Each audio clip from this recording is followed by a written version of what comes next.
এই দেশের কুখ্যাত গ্যাংগুলোর কারণে এই দেশটিকে একসময় বলা হতো পৃথিবীর খুনের রাজধানী। তবে এখন সবকিছু বদলে গেছে। কারখানা, খামার, স্কুল, বিশাল মেশিন এবং আরো অনেক কিছু।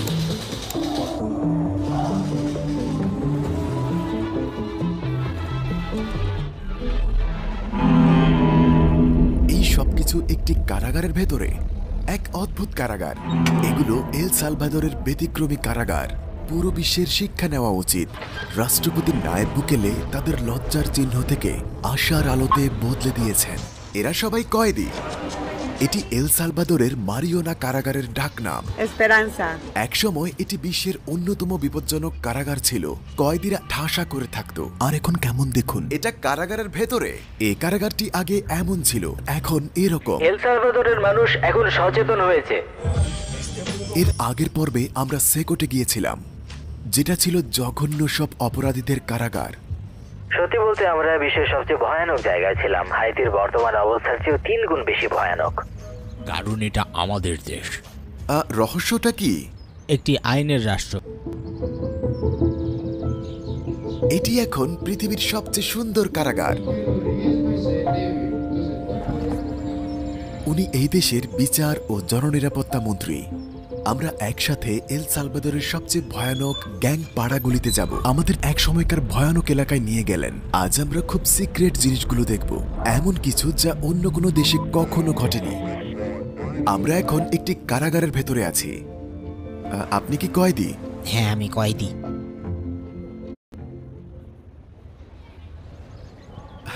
আপনি হয়তো ভাবছেন এটা একটা স্কুল অথবা বিশ্ববিদ্যালয়, কিন্তু এটা কারাগার। এরা কারারক্ষী, আর এখানে যারা কাজ করছে কয়েদি। চলুন আরো দেখাই।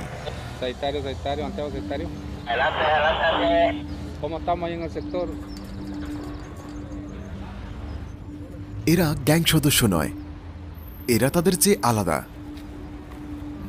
এদের পুনর্বাসিত করা হচ্ছে যাতে এরা সমাজে পুনরায় ফিরে যেতে পারে। এদের বেশিরভাগই তেমন গুরুত্বপূর্ণ অপরাধী নয়।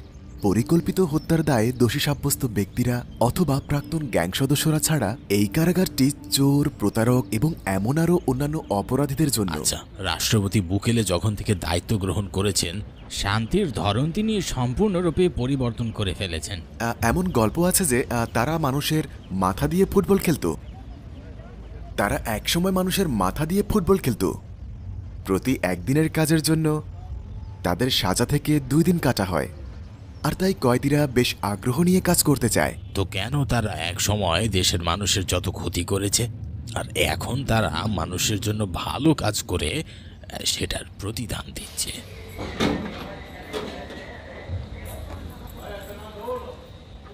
দশকের পর দশক ধরে অভ্যন্তরীণ দ্বন্দ্ব, অপরাধ এবং সংগঠিত গ্যাং এল সালভাদরের জীবনকে বিষিয়ে তুলেছিল।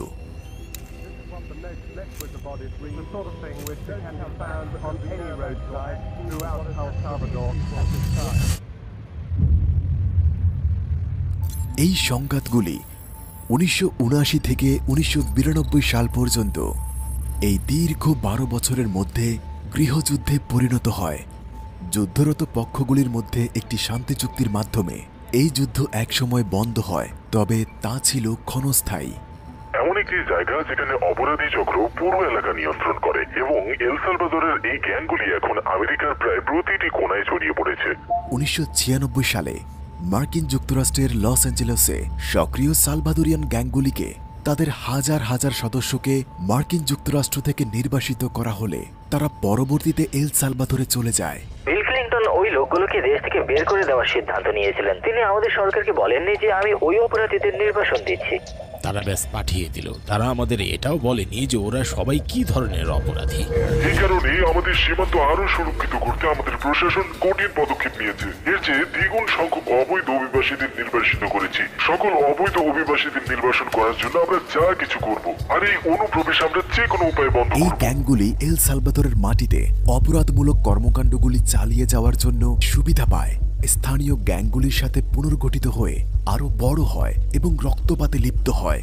একদিকে নিজেদের মধ্যে রক্তক্ষয়ী সংঘর্ষে জড়িয়ে পড়ে, অন্যদিকে সরকারের সাথেও দ্বন্দ্বে লিপ্ত হয়। প্রতিদিনের অসংখ্য হত্যাকাণ্ডের কারণে একসময় বিশ্বের খনি রাজধানী হিসেবে পরিচিতি লাভ করে। দেশটি বিশ্বের সবচেয়ে ভয়ানক স্থানে পরিণত হয়েছিল। গ্যাং সদস্যদের আনুমানিক সংখ্যা 50,000 ছাড়িয়ে গেছে। কিন্তু এই বাস্তবতা চিরতরে বদলে গেল যখন 2019 সালে ফিলিস্তিনি বংশোদ্ভূত এক যুবক এল সালভাদরের রাষ্ট্রপতি হিসেবে নির্বাচিত হয়েছিলেন। তিনি হলেন নায়েব বুকেলে, যিনি দেশের দুটি প্রভাবশালী দলকে পরাজিত করে রাষ্ট্রপতি হন। বুকেলের ক্যারিসমেটিক ব্যক্তিত্ব এবং প্রচারণার সময় কঠোর প্রতিশ্রুতি ভোটারদের আকৃষ্ট করতে ভূমিকা পালন করেছে। তিনি দুর্নীতি দূর করার, গ্যাং ভেঙে ফেলার, দেশের অর্থনীতিকে উন্নত করার প্রতিশ্রুতি দিয়েছিলেন। আর তারা আমাদের কি বলেছে? তুমি মানবাধিকার লঙ্ঘন করেছো। তারা কেন চায় ওরা আমাদের মেরে ফেলুক? কেন তারা সালভাদরের রক্ত ঝরাতে চায়? আমাদের দেশে আর আগের মতো রক্তপাত ঘটে না, আর এটা দেখেও কি তারা খুশি নয়? তিনি দুর্নীতির বিরুদ্ধে লড়াই করেছেন, দুর্নীতিবাজ কর্মকর্তাদের বিচার করেছেন এবং সন্ত্রাসী গোষ্ঠীর বিরুদ্ধে নির্ভীক ও নিরলস এক যুদ্ধ চালিয়েছেন। তিনি তাদের নেতাদের উৎখাত করে তাদের সদস্যদের বন্দী করলেন আর তাদের জন্য তৈরি করলেন সবচেয়ে সুরক্ষিত এবং কঠোরতম ল্যাটিন আমেরিকার বৃহত্তম কারাগার, এখানেই এল সালভাদরে।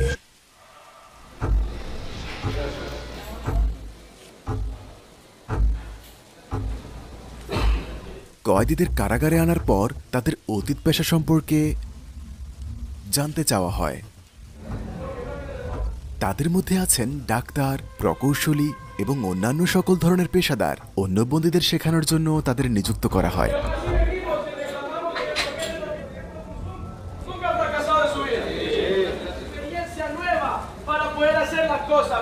তিনি তাদের একটি মোটিভেশনাল স্পিচ দিচ্ছেন, সমাজের প্রতি তাদের কর্তব্য বুঝাচ্ছেন। তিনি তাদেরকে এই জায়গা থেকে এক নতুন ব্যক্তি হিসেবে সমাজে ফিরে যেতে অনুপ্রাণিত করছেন। সেলগুলো ওখানে আর ক্লাসরুমগুলো এখানে।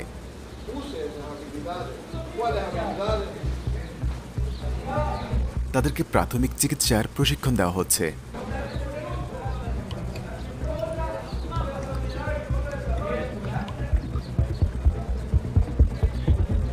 এগুলো ছাত্র সংখ্যা, আর এগুলো হলো বর্তমানে তারা যেসব কোর্সগুলো নিচ্ছে। ওরা এখন ক্লাসরুমে আছে।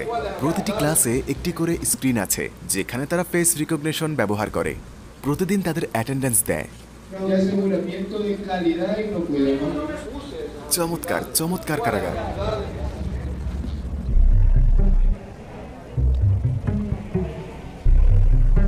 এরকম কারাগার আমাদের আরও দরকার। চলুন তাদের কাছ থেকে কিছু শিখি।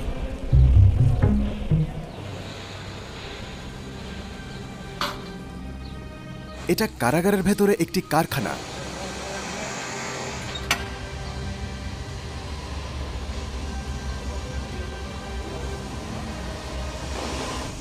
তারা এখানে একটি আস্ত জুতার কারখানা তৈরি করছে, যেন কারাগারের ভেতরে একটি নাইকের কারখানা বানানো হয়েছে। এখানে সব শ্রমিক কিন্তু কয়েদি। তৃতীয় সেকশনে ইঞ্জিনিয়ারিং সেকশন।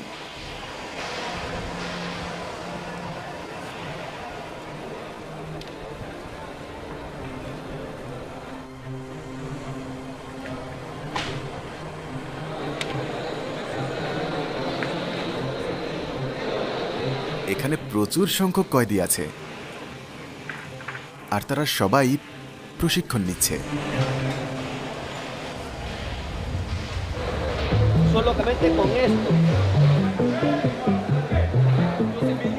আমরা এখন যাচ্ছি পরবর্তী সেকশনের দিকে।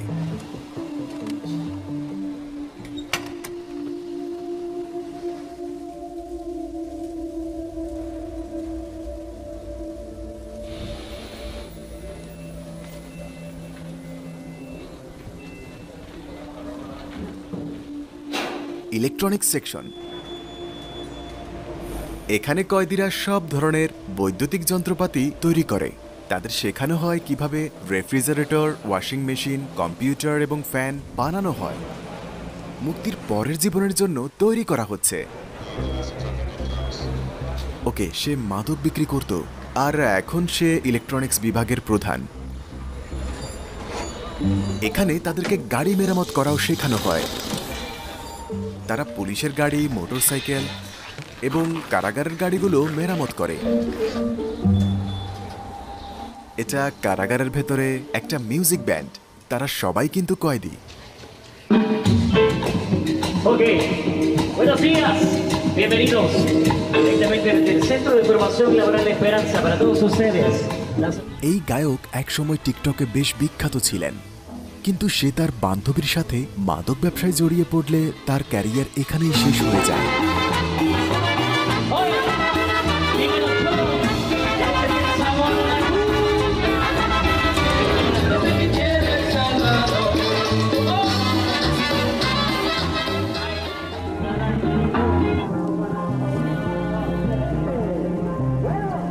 এই কারাগারে ৭০,০০০ কয়েদি আছে।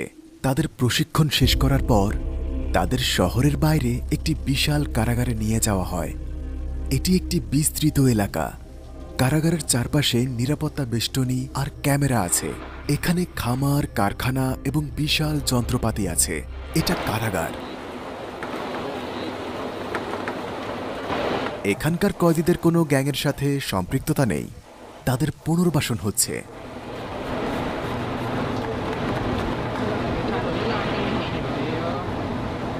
এটি যেন একটি কারখানা। এই কুকিগুলো এখানে বেক করা। বিসমিল্লাহ।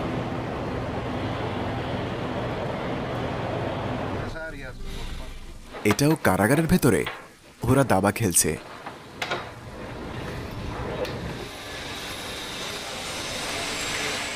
এটা একটা আস্ত কারখানা, কিন্তু সব শ্রমিকই কয়েদি। তারা এই ভবনের ভেতরে ৫০০টি স্কুল ডেস্ক তৈরি করেছে, যেন আইকিয়াতে হেঁটে যাচ্ছে। পাবলিক স্কুলের জন্য অনেক ল্যাটিন আমেরিকার দেশ এই মডেলটি অনুসরণ করার চেষ্টা করছে। আশা করছি এই মডেলটি বেশ জনপ্রিয় হবে।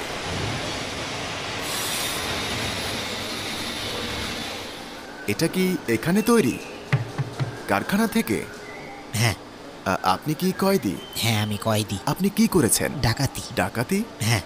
প্রতিবেশীকে ডাকাতি করার কারণে তাকে ৮ বছরের কারাদণ্ড দেওয়া হয়েছিল। কথা বলে সমাধান করার পরিবর্তে তিনি তার প্রতিবেশীকে আক্রমণ করেন এবং ডাকাতি করেন। তিনি ভুল স্বীকার করেছেন, কিন্তু রাগের একটা মুহূর্ত তাকে এখানে নিয়ে এসেছে। ব্যাস, পরিচয় হয়ে ভালো লাগলো। আমারও ভালো লাগলো। যদি আমি শুধু কথা বলে আমার সমস্যার সমাধান করতে পারতাম। এটাই আমার ভুল। আপনি এখানে কত বছর? ৩ বছর।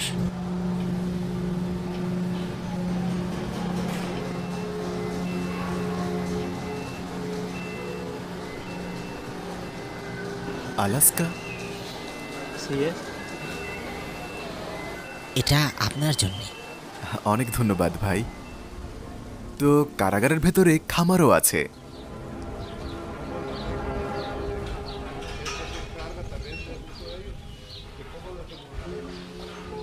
হ্যালো।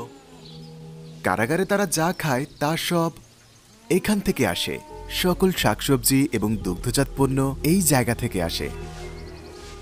এটা যেন একটা শুধু কারাগার নয়, পুরো একটা শহর মনে হচ্ছে। এবার দেখা যাক আশেপাশের এলাকাগুলো কিভাবে বদলে গেছে। আরও দেখব মানুষের অবস্থা কেমন। এলাকা থেকে গ্যাংগুলোকে সরিয়ে তাদের সেকটে রাখা হয়েছে। এই এলাকার নাম লা ক্যাম্পানেরা। আমরা একা যাব না, আমাদের সাথে থাকবেন আইন ও জননিরাপত্তা মন্ত্রী। কেমন আছো? এখানকার মানুষ সন্ত্রাসী রাজত্বের অধীনে বসবাস করত প্রায় ২০ বছরেরও বেশি সময় ধরে। আর এখন তারা এই এলাকাটা তৈরি করছে। হ্যাঁ, এটা তাদের জন্য নতুন উদ্যোক্তার পথ খুলে দিয়েছে। তাদের পক্ষে কিছু বিক্রি করাও অসম্ভব ছিল। তারা সবকিছু নিয়ন্ত্রণ করছিল। ২ বছর আগে যদি আমি এখানে হেঁটে যেতে চাইতাম? না না না, আপনি মারা যাবেন। মারা যেতাম? হ্যাঁ। সালভাদরের এই গ্যাংগুলি একটি প্যারালাল স্টেট হিসেবে কাজ করত, একটি অপরাধমূলক প্যারালাল স্টেট। তো সরকার আগে এই এলাকাটা নিয়ন্ত্রণ করতো না? কারণ এটা সম্ভব ছিল না। Hola, buenos días. ¿Qué tal? ¿Cómo están? এল সালভাদরে গৃহযুদ্ধের পর ৭৫,০০০-এরও বেশি মানুষ প্রাণ হারিয়েছে, কিন্তু তারপরে গ্যাং কার্যকলাপের সময় আমরা ১,২৫,০০০-এরও বেশি সালভাদরানকে হারিয়েছি। নিরীহ মানুষ। হ্যাঁ, গ্যাংয়ের হাতে নিহত। এ তো যুদ্ধের চেয়েও ভয়াবহ। হ্যাঁ, আর এই যুদ্ধ আল্লাহর রহমতে রাষ্ট্রপতির সমর্থনে এবং লক্ষ লক্ষ সালভাদোরানদের সাথে আমরা এটি জিতবো। আমাদের রাষ্ট্রপতি নায়েব বুকেলের ক্ষমতার প্রথম বছরে আমরা দেখেছি যে আমাদের অঞ্চলের ৯০%-এরও বেশি জায়গা গ্যাং সংগঠন দ্বারা নিয়ন্ত্রিত ছিল, আর ৬০ লক্ষেরও বেশি মানুষ সন্ত্রাসী রাজত্বের অধীনে ছিল। ৯০%? দেশের ৯০% গ্যাংদের নিয়ন্ত্রণে ছিল।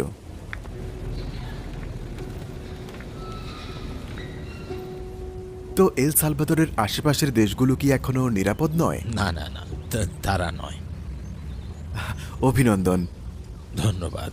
এখন এল সালভাদর পশ্চিম গোলার্ধের সবচেয়ে নিরাপদ দেশ।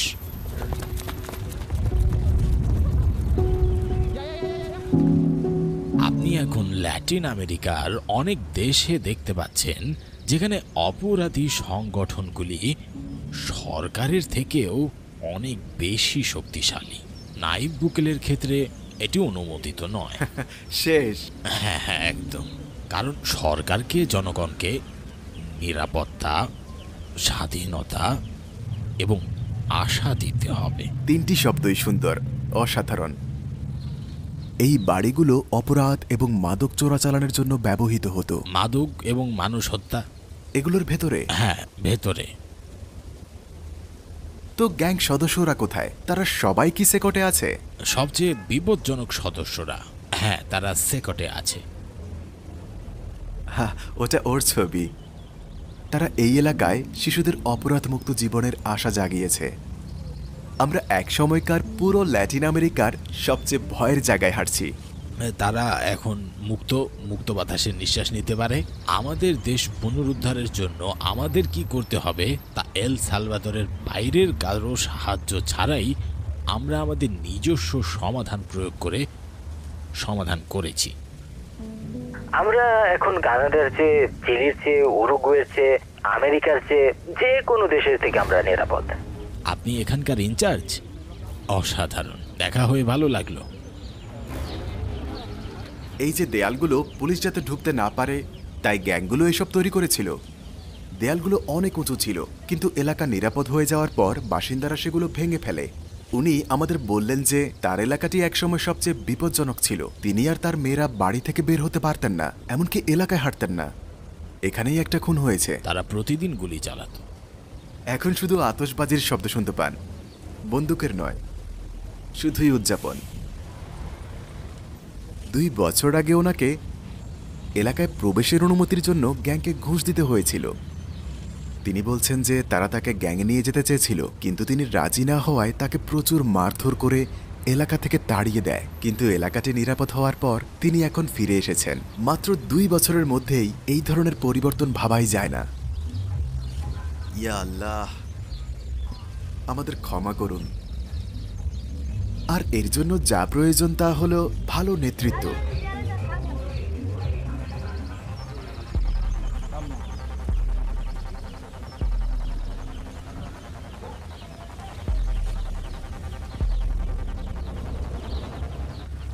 সদস্য হতে হলে আপনাকে কাউকে হত্যা করতেই হবে। মানে একমাত্র কাউকে হত্যা করলেই সে গ্যাংয়ে সিলেক্ট হবে? হ্যাঁ, এটা সেই স্কুলটা।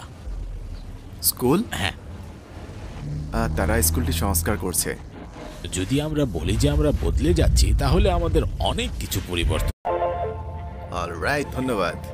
বিশ্বের সবচেয়ে সেরা। প্লিজ আপনি আসুন আমাদের দেশে এবং ঘুরে দেখুন দেশটা। এক সময়ের লজ্জার প্রতীক কারাগারগুলো এখন আশার আলো হয়ে উঠেছে। এটা এল সালভাদর। সেকট কারাগারে শাস্তির উপর জোর দেওয়া হয়। এছাড়া মারিওনা কারাগারের মতো অন্যান্য যে কারাগারগুলি আমরা ঘুরে দেখেছি তা যেন হতাশা থেকে নতুন আশায় পরিণত হয়েছে।